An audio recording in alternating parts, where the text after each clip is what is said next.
ओहो, अस्सलाम वालेकुम। वालेकुम अस्सलाम।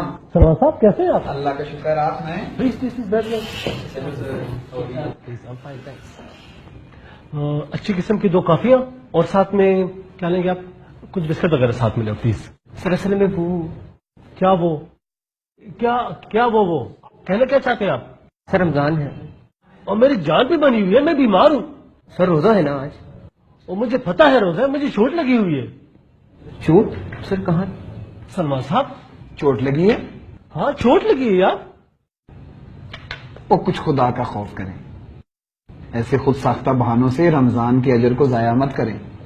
क्या आप नहीं जानते कि जिब्राइल अलैहिस्सलाम ने ऐसे शख्स के लिए बद्दुआ फरमाई है कि जो रमजान का महीना पाए और उसमें मगफरत हासिल ना करे, और आका सल्लल्लाहु अलैहि वसल्लम ने इस पर आमीन फरमाया है।